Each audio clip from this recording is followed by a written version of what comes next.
Hey Hallman community, welcome to another edition of Storytime. Tonight we're going to be reading this story called The Worrywarts by Pamela Duncan Edwards and illustrated by Henry Cole. I hope you enjoy the story this evening. The Worrywarts. One warm Wednesday morning, the sun winked through Wombat's window and woke her up. What a wonderful day to wander the world, she thought. Wombat went to ask Weasel and Woodchuck whether they would go with her. "Where is the world?" asked Weasel. "Past the wishing well, down the pathway, and through the woods," answered Woodchuck, who was very well read. So they set to work wondering what to take with them. Wombat wanted watercress on whole wheat bread sandwiches, walnut wafers, waffles with whipped cream, and wedges of watermelon, and her walking stick. Weasel wanted wieners and liverwurst and his water pistol. Woodchuck wanted the W volume of the Webster's Book of Words in case they needed to look up information about the world. But then Wombat began to worry. "Wait," she wailed. "What if we're walking past the wallflowers and a swarm of wasps is waiting? What if they swirl around us and we've nothing to swat them with? What if we're running away and we're not watching where we're going and suddenly we're wading up to our waist in water? What if a wave whooshes over us and a wallowing walrus swims up and swallows us? What then?" Those don't sound like things that might actually happen, but they do sound worried about them. "If we're going swimming," said Weasel, "I want to wear my water wings." "You're so wise, Weasel," cried Wombat. "We won't be worrywarts." But then Weasel began to worry. "Wait," he wailed. "What if we're waltzing down the pathway when a wicked wolf comes winding his way toward us? What if we wave to him, but he won't wag his tail? What if we're running away when the weather worsens? What if a whirlwind blows in from the west and sweeps us away into the wilderness? What then?" "If it's going to be windy," said Woodchuck, "I'll want to wear my woolly underwear." "You're so wise, Woodchuck," cried Weasel. "We won't be worrywarts." But then Woodchuck began to worry. "Wait," he wailed. "What if we're whistling while we walk through the woods and wake up an owl? What if he gets worked up and swoops down with a swish of his wings and whisks us away? What if the weight's too much for him and he begins to wobble? What if he drops us into a swamp and a warthog comes waddling along and wallops us? What then?"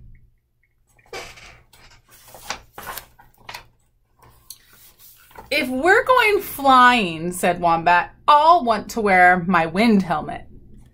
"You're so wise, Wombat," cried Woodchuck. "We won't be worrywarts." Then, without wasting any more time, they wrapped the watercress on whole wheat bread sandwiches, the waffles with whipped cream, the walnut wafers, the wedges of watermelon, and the wieners and liverwurst in waxed paper. Woodchuck put the W volume of Webster's Book of Words into his wheelbarrow, and away they went to wander the world. After a while, Wombat said, "I was wondering whether we should eat our sandwiches." So they sat on a wall, they played with a wiggly worm, and watched a spider weaving a web on the wisteria.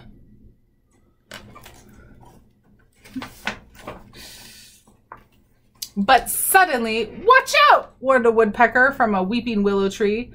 Something whooshed around Wombat's watercress on whole wheat bread sandwich. "A wasp!" she cried. Swiftly, Wombat whacked the air with her walking stick and whizzed a wedge of watermelon into some weeds. Wow, whooped the wasp. Watermelon, mouth-watering, and the wasp went winging away. Well done, Wombat, cried Weasel and Woodchuck. You were wonderful. You're welcome, said Wombat, and they set off again to wander the world. But suddenly, watch out, came a whisper from a rabbit warren.